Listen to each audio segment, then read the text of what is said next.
সুপ্রিয় দর্শক আসসালামু আলাইকুম, কেমন আছেন আপনারা? নিশ্চয়ই ভালো আছেন। আজকের ভিডিওতে আপনাদের সবাইকে স্বাগত জানাচ্ছি।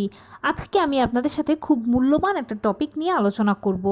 আপনারা প্রতিদিন আমাকে যত কমেন্টস করেন তার মধ্যে ম্যাক্সিমাম কমেন্টসই এরকম থাকে যে আপু, নবম মাস আমার বিভিন্ন ধরনের লক্ষণ বা সমস্যা দেখতে পাচ্ছি। যেমন এরকম হতে পারে যে তলপেটে ব্যথা, কোমরে ব্যথা, পেট শক্ত হওয়া, স্রাব যাওয়া ইত্যাদি বিভিন্ন সমস্যা বা লক্ষণের কথা জানিয়ে আমাকে প্রশ্ন করেন যে নর্মাল ডেলিভারির সম্ভাবনা আছে কি না, চান্স আছে কি না, আসলে নর্মাল ডেলিভারি হবে কি না ইত্যাদি সব কিছু। চলুন আজকে সেটারই উত্তর দেওয়া যাক।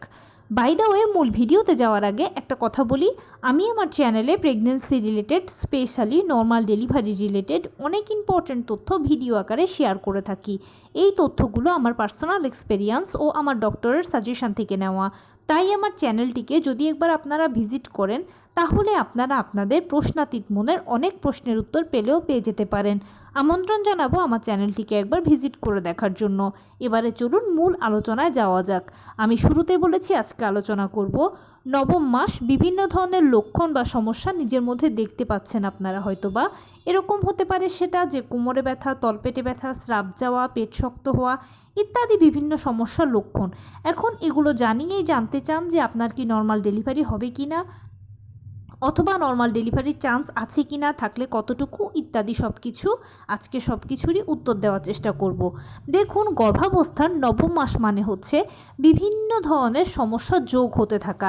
দীর্ঘ 9টি মাস আপনি যা যা সমস্যা ভোগ করেছেন তার সাথে এখন অনেক কিছু নতুন নতুনভাবে অ্যাড হতে থাকবে। শুধু এর মধ্যে অন্যতম হলো কোমরে ব্যথা, তলপেটে ব্যথা, বিভিন্ন ধরনের স্রাব যাওয়া, কারো থকথকে স্রাব, কখনো আঠালো স্রাব, কারো বা দেখা যায় একদম পাতলা পানির মতো স্রাব পা দিয়ে গড়িয়ে পড়ে। এছাড়া দুধের স্বরের মতো ভাঙা ভাঙা স্রাব, বিভিন্ন রকমের স্রাব যেতে পারে। তাছাড়াও ঘন ঘন পেট শক্ত হচ্ছে। এছাড়া প্রচণ্ড প্রস্রাবের চাপ অনুভব করছেন, হয়তো বাথরুমে যাচ্ছেন, 2-1 ফোঁটা প্রস্রাব হচ্ছে, অথবা কখনো হচ্ছেও না।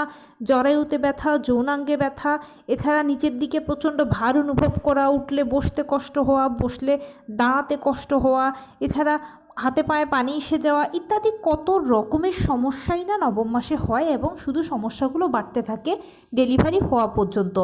প্রথমে আপনাদেরকে একটা কথা নিশ্চিত করি যে এই সমস্যাগুলো হচ্ছে খুব স্বাভাবিক সমস্যা। এর কারণ হচ্ছে আপনার বিভিন্ন ধরনের হরমোনাল পরিবর্তন হচ্ছে, কারণ বডি একেবারে ডেলিভারির জন্য প্রস্তুতি নিয়ে নিয়েছে, বাচ্চা প্রস্তুতি নিয়ে নিয়েছে ডেলিভারির জন্য। সেই জন্য বিভিন্ন ধরনের হরমোনাল চেঞ্জগুলো প্রতিনিয়তই বডিতে ঘটছে। এর ফলশ্রুতিতে সমস্যাগুলো নতুন নতুনভাবে বৃদ্ধি পেতে আছে শুধু। আর ডেলিভারি হয়ে যাওয়ার পরে ইনশাল্লাহ এগুলো চলে যাবে, এগুলো নিয়ে আপনাকে বাড়তি টেনশন করতে হবে না। এখন শুধু কষ্ট করে এগুলোকে একটু সহ্য করে নিতেই হবে, কারণ এসবের কোনো আসলে প্রকৃতপক্ষে কোনো মেডিসিন নেই। তবে হ্যাঁ, এগুলো ততক্ষণ পর্যন্ত স্বাভাবিক যতক্ষণ পর্যন্ত আপনি সহ্য করতে পারবেন, কিন্তু যখন এটা অসহনীয় পর্যায়ে চলে যায় তখন এটা অস্বাভাবিক। যেমন প্রচণ্ড কোমরে ব্যথা, আপনি সহ্য করতে পারছেন না, এত বেশি পেট শক্ত হচ্ছে যে আপনি অসহ্য হয়ে গেছেন। 24 ঘন্টার মধ্যে 15 বার 16 বারও হচ্ছে, 20 বারও হচ্ছে, 12 বার হচ্ছে। এত প্রস্রাবের চাপ যে আপনি বাথরুমে যাওয়ার আগে হয়তো দেখা যাচ্ছে পেটিকোট পায়জামা ভিজে যাচ্ছে। এই ধরনের যখন বাড়াবাড়ি হয়ে যায় বা জিনিসগুলো যখন অতিরিক্ত পর্যায়ে চলে যায় তখন এটা আর স্বাভাবিক থাকে না, এটা অবশ্যই অস্বাভাবিক। কোনো ইন্টারনাল সমস্যার কারণে এরকম হচ্ছে। এ সময় আপনাকে অতি দ্রুত ডাক্তারের সাথে যোগাযোগ করতে হবে। হেলাফেলা করা একদম যাবে না, কারণ সামান্য 19 থেকে 20 হলে বাচ্চার ক্ষতি হতে পারে বা আপনারও বড় ধরনের কোনো ক্ষতি হয়ে যেতে পারে। সেই জন্য যখন এগুলো অস্বাভাবিক পর্যায়ে চলে যাবে, অসহনীয় পর্যায়ে চলে যাবে যে আপনি সহ্য করতে পারছেন না, তখন আপনাকে অতি দ্রুত ডাক্তারের সাথে যোগাযোগ করতে হবে। কিন্তু যতক্ষণ পর্যন্ত সহ্য করতে পারবেন ততক্ষণ পর্যন্ত এটা স্বাভাবিক। আর সেই সাথে এগুলো কিন্তু নর্মাল ডেলিভারির লক্ষণও। সাধারণত সিজারিয়ান পেশেন্টরা এই লক্ষণগুলো বা এই সমস্যাগুলো নিজেদের মধ্যে দেখতে পাবেন না, কিন্তু নর্মাল ডেলিভারি পেশেন্টরা এগুলো নবম মাসের শুরুর থেকেই অথবা যত ডেলিভারির ডেট আগাতে থাকবে ততই এগুলো বেশি বেশি দেখতে পাবেন।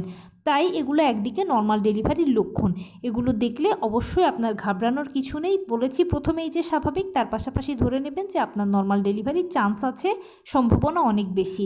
এছাড়া নর্মাল ডেলিভারি হবে কি না সেটা আমাকে জিজ্ঞেস করার থেকে বা আমি কনফার্ম বলার থেকে আপনার রিপোর্টস আছে আপনার হাতে, সেই বলে দেবে যে আপনার নর্মাল ডেলিভারি হবে কি না। নবম মাস বা 36 সপ্তাহে আপনারা যখনই পড়বেন তখনই সর্বশেষ চেক আপটা অবশ্যই করিয়ে নেবেন। সর্বশেষ চেক আপটা করিয়ে নেওয়ার পরে যদি দেখেন যে বাচ্চার পানি, পজিশান, প্লাসেন্টা, ওজন, সার্বিকভাবে বাচ্চা সুস্থ আছে, সব কিছু ঠিক আছে এবং আপনিও মোটামুটি গর্ভকালীন যে ব্যথা কষ্টগুলো আছে এগুলোকে বাদ দিয়ে অন্য কোনো আপনার জটিল সমস্যা নেই, যেমন ডায়াবেটিস, হাই ব্লাড প্রেশার, এ ধরনের কোনো সমস্যা নেই, মোটামুটি সার্বিকভাবে সুস্থ আছেন, তাহলে ইনশাল্লাহ ডেলিভারিটা নর্মালই হবে। আর বডি তো সাইন দিচ্ছেই এগুলোর মাধ্যমে। আর এরকমটা যদি কারো হয় তাহলে অবশ্যই আপনার উচিত নর্মাল ডেলিভারির জন্য অপেক্ষা করা এবং ডাক্তারের সাথে যোগাযোগ করে অপেক্ষা করা। নর্মাল ডেলিভারির ক্ষেত্রে হয় কি, এখানে ডাক্তার আপনাকে প্রথম কনসিভ করার পরে যে ইডিডি বা এক্সপেক্টেড ডেলিভারি ডেট দেবে, এই সম্ভাব্য তারিখে অনেকের ডেলিভারি হয়ে যেতে পারে, আবার অনেকের হয় না। যদি না হয় ঘাবড়ানোর কিছু নেই, মন খারাপেরও কিছু নেই, আবার ডাক্তারের কাছে যাবেন। যাওয়ার পরে ডাক্তার সব কিছু চেক আপ করে যদি দেখেন যে না সব ঠিক আছে রিপোর্টস, তখন সেক্ষেত্রে ডাক্তার আপনাকে আরও এক্সট্রা 7 দিন সময় দেবে। সেই 7 দিনও আপনি অপেক্ষা করতে পারবেন, কোনো সমস্যা নেই। এই 7 দিনের ভেতরেও ডেলিভারি হয়ে গেলে হয়ে যেতে পারে। কিন্তু যদি এই 7 দিনেও না হয় তাহলে টেনশন নয়, আবারও ডাক্তারের কাছে যাবেন। ডাক্তার আপনাকে আবার চেক আপ করে 2 দিন, 3 দিন, 5 দিন সময় দেবে। সর্বমোট আপনি 3 ধাপে 40 সপ্তাহ পর্যন্ত অপেক্ষা করতে পারবেন। আর ডাক্তারও আপনাকে 3 ধাপে 40 সপ্তাহ পর্যন্ত অপেক্ষা করাবে। 40 সপ্তাহের পরে গেলে সাধারণত সিজার করা হয়। কারণ কি, 40 সপ্তাহের পরে গেলে মায়ের গর্ভে পানির পরিমাণ কমতে থাকে, অক্সিজেনের পরিমাণ কমতে থাকে। এছাড়া বাচ্চারা মায়ের গর্ভে টয়লেট করে দিলে সেই টয়লেট একবার যদি তারা খেয়ে ফেলে তাহলে বাচ্চা মারা যাবে। এক কথায় 40 সপ্তাহের পরে বাচ্চার মৃত্যু ঝুঁকি থাকে। সেই জন্য 40 সপ্তাহের পরে আর অপেক্ষা করাটা ঠিক নয়। তবে দেখা যায় যে যেসব মা খুব স্ট্রং আছেন, বাচ্চাও ভালো স্ট্রং আছে, দুজনেই ভালো সাপোর্ট দিতে পাচ্ছেন, তখন সেক্ষেত্রে কিন্তু ডাক্তাররা 41 সপ্তাহটাও অপেক্ষা করান। তার মানে আপনার হাতে কিন্তু দীর্ঘ সময় আছে, ডাক্তারের সাথে যোগাযোগ করে করে আপনি অপেক্ষা করতে পারবেন, ঘাবড়ে যাওয়ার কিছু নেই। এবারে বলি, কোনো সিজারিয়ান পেশেন্ট যদি নিজের মধ্যে এই সমস্যা বা এই লক্ষণগুলো দেখতে পান, দেখুন সিজারটা আসলে সাধারণত কোনো সমস্যার জন্য হয় বা কোনো জটিলতা তৈরি হলে হয়, নর্মালি হয় না। 90% ডেলিভারিগুলো নর্মালেই হয়ে যায়, কারণ 90% মা বাচ্চা নর্মাল ডেলিভারির জন্য ফিট থাকে, সুস্থ থাকে। আর 10% ডেলিভারিগুলো সিজারে হওয়ার পেছনে কারণ হলো হয়তো মায়ের জটিল রোগ থাকে বা বাচ্চার কোনো একটা সমস্যা, যেমন বাচ্চার পানি কম গর্ভে বা বাচ্চা দুর্বল অথবা বাচ্চা উল্টো পজিশানে আছে ইত্যাদি, কোনো না কোনো সমস্যার জন্য কিন্তু সিজার হয়ে থাকে। এখন কোনো সিজারিয়ান পেশেন্ট যদি নিজের ভিতরে এগুলো দেখতে পান তাহলে অবশ্যই আপনার উচিত আপনার ডাক্তারের সাথে যোগাযোগ করা। যোগাযোগ করার পরে ডাক্তার সিদ্ধান্ত নেবে যে আসলে কি আপনার অপেক্ষা করা যাবে নাকি নর্মাল ডেলিভারি সিজারি করাতে হবে ফাইনালি আপনাকে। তো যদি কেউ এরকম দেখেন তাহলে অবশ্যই অপেক্ষা করবেন। আর এরকম অনেকে আছেন যারা হয়তো এখন সেকেন্ড টাইম আপনি আবার কনসিভ করেছেন বা থার্ড টাইম কনসিভ করেছেন, আগে আপনার সিজার আছে। যদি এই ধরনের কেউ দেখতে পান এটা, তাহলে কিন্তু প্রথমে জানতে হবে যে কেন প্রথমে বা আগের বারে আপনার সিজার করাতে হয়েছে। আগের সমস্যাটা যদি এখন না থাকে তাহলে ডাক্তারের সাথে যোগাযোগ করে নর্মালের জন্য অপেক্ষা করতে পারবেন, কোনো সমস্যা নেই। তবে সবচেয়ে বড় কথা কি জানেন তো, নর্মাল ডেলিভারির ক্ষেত্রে অপেক্ষা করাটা, ধৈর্য ধরাটাই হচ্ছে সবচেয়ে বেশি ইম্পর্ট্যান্ট এখানে। অজস্র মানুষ আছেন, বেশিরভাগ একটা অংশই নর্মাল ডেলিভারি পছন্দ করেন, সিজারের থেকে যেটা ভালো এটাও জানেন, প্রথম থেকে নর্মাল ডেলিভারি করেন, কিন্তু যখন ফাইনালি অপেক্ষার বিষয়টা আসে, ওই যে আমি বললাম 3 ধাপে 40 সপ্তাহ পর্যন্ত অপেক্ষা করবেন, এই যে অপেক্ষাটা এটা অনেকেই করতে পারেন না, অধৈর্য হয়ে যায়, বিরক্ত হয়ে যায়, কবে ডেলিভারি হবে, আর কত অপেক্ষা করব, আর কত কষ্ট করব, আর কত ধৈর্য ধরবো, এর থেকে সিজার ভালো, সিজার করালে একদিনে হয়ে যাবে। এই যে অধৈর্য হয়ে যাওয়াটা, এটা হলে হবে না। আপনাকে অবশ্যই প্রথম থেকে যেরকম আপনার একটা মনোবল ছিল যে নর্মাল ডেলিভারির মাধ্যমে সন্তান জন্ম দেব, নবম মাসে পড়লে সেই মনোবলটাকে আরও বেশি দৃঢ় করে ফেলবেন, নিজের মনের জোরকে আরও বেশি বাড়িয়ে ফেলবেন যে না, কোনো সমস্যা না হলে আমি নর্মাল ডেলিভারির মাধ্যমে সন্তান জন্ম দেব। আর ইনশাল্লাহ দেখবেন ফাইনালি আপনার সুফলটাই হবে। একটা কথা কি, নর্মাল ডেলিভারিতে যদি আসলে কষ্ট বলে কিছু থাকে তাহলে সেটা হচ্ছে অপেক্ষা করাটা। এই যে অপেক্ষা, ডেলিভারি কবে হবে অথবা কখন ডেলিভারি প্রক্রিয়া শুরু হবে, এই যে প্রক্রিয়া শুরুর জন্য যে অপেক্ষাটা, এটাই হচ্ছে সামান্য এখানে কষ্ট, এছাড়া আর কষ্ট বলে কিছু নেই। একবার যখন ডেলিভারি প্রক্রিয়া শুরু হয়ে যাবে তখন একটার পর একটা প্রক্রিয়া শেষ হতে হতে, শুরু হতে হতে আপনি বুঝতেই পারবেন না যে কখন ডেলিভারিটা হয়ে গেছে। আপনি একটা জিনিসকে বোঝার আগে আরেকটা ধাপ শুরু হবে, আরেকটা ধাপকে ফিল করার আগেই আপনার ডেলিভারি হয়ে যাবে। ব্যাপারটা একেবারেই ম্যাজিকের মতো, শুধু একবার অপেক্ষা যে কখন ডেলিভারি প্রক্রিয়া শুরু হবে। এটার জন্যই আপনাকে ধৈর্য রাখতে হবে এবং একেবারে দৃঢ় মনোবল নিয়ে ধৈর্য রাখতে হবে, আপনাকে ধৈর্য হারালে চলবে না। কিন্তু এটা নর্মাল ডেলিভারির জন্য কিন্তু সবচেয়ে বেশি ইম্পর্টেন্ট।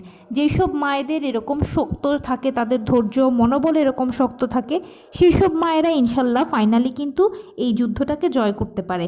আর যেসব মায়েদের আসলে মনোবল কম থাকে, দুর্বল থাকে, সেসব মায়েদের ক্ষেত্রে এই যুদ্ধ জয় করাটা একটু কষ্টকর হয়ে যায়। তাই যদি চান যে আপনার নর্মাল ডেলিভারিটা সহজে হোক, স্মুথ হোক, তাহলে কিন্তু অবশ্যই আপনাকে ধৈর্য ধরতে হবে, অপেক্ষা করতে হবে। তবে ডাক্তারের সাথে কিন্তু নিয়মিত অবশ্যই যোগাযোগ রাখবেন, কারণ ডেলিভারি হচ্ছে একটা সেন্সিটিভ ইস্যু। এখানে দুটো মানুষের জীবনের প্রশ্ন। সামান্য 19 থেকে 20 হলেও হয়তো মায়ের ক্ষতি হতে পারে বা বাচ্চার ক্ষতি হতে পারে। সেই জন্য ডাক্তাররা যেহেতু আমাদের থেকে অনেক বেশি এক্সপার্ট এবং প্রতিনিয়তই তারা যেহেতু হাজার হাজার পেশেন্ট ডিল করছেন, তাই ডেলিভারির ক্ষেত্রে ডাক্তারদের সাথে যোগাযোগ করে যে কোনো সিদ্ধান্ত গ্রহণ করলে আপনি সবথেকে বেশি উপকৃত হবেন। আরেকটা কথা আমি যেটা বলে শেষ করব, সেটা হচ্ছে ডেলিভারিটা নর্মালে হলো নাকি সিজারে হলো সেটা বড় কথা নয়। আমরা নর্মাল ডেলিভারি সবাই চাই, এটা ভালো, আমরা সবাই জানি, চেষ্টাও করি সবাই এটার জন্য। কিন্তু অনেক সময় অনেকের হয় কি যে ফাইনালি কোনো এক না কোনো ছোট্ট একটা জটিলতা তৈরি হয়ে যায় বা কিছু একটা সমস্যা তৈরি হয়ে যায়, তখন সিজার করাতে হয়। কেউ যদি এই ধরনের সিচুয়েশানে পড়েন তাহলে প্লিজ মন খারাপের কিছু নেই, কারণ আপনার সন্তান যেন সুস্থ সবলভাবে আপনার কোলে আসে, সেটাই আপনার কামনা হওয়া উচিত। এখানে ডেলিভারি কি নর্মালে হলো নাকি সিজারে হলো সেটা বড় কথা নয়। নর্মাল বা সিজার এই দুটো জাস্ট সন্তান জন্মদানের পদ্ধতি মাত্র। কিন্তু মা বাবার কাছে বা পরিবারের কাছে সন্তান হচ্ছে সবচেয়ে বেশি ইম্পর্ট্যান্ট। তাই সেই সন্তান যেন সুস্থভাবে মা বাবার কোলে আসে, পরিবারে যেন সুন্দরভাবে সে আসে, এটাই আমাদের সবার কামনা প্রার্থনা হওয়া উচিত। নর্মাল ডেলিভারি বা সিজার এই দুটোকে আমাদের তুচ্ছভাবেই নেওয়া উচিত। তো এই ছিল আজকের ভিডিও। কেমন লাগলো বলুন? যদি ভালো লেগে থাকে ও হেল্পফুল হয়ে থাকে তাহলে প্লিজ লাইক, কমেন্ট, শেয়ার করতে একদম ভুলবেন না। আর সেই সাথে আমার চ্যানেলটিকে সাবস্ক্রাইব করার বিনীত অনুরোধ রইল। পাশে থাকা বেল আইকনটি ক্লিক করে দেবেন যেন আমি ভিডিও আপলোড করার সাথে সাথে আপনারা নোটিফিকেশান পেয়ে যান। যদি কোনো প্রশ্ন থাকে কমেন্টসে জানাবেন, আমি রিপ্লাই দেব। প্লাস যদি কোনো পরামর্শ থাকে যে কোন বিষয়ের উপরে ভিডিও বানালে আপনারা উপকৃত হবেন সেটাও জানাবেন। আমি আপনাদের পছন্দের সর্বোচ্চ প্রায়োরিটি দেব। ভালো থাকবেন, সুস্থ থাকবেন। আসসালামু আলাইকুম।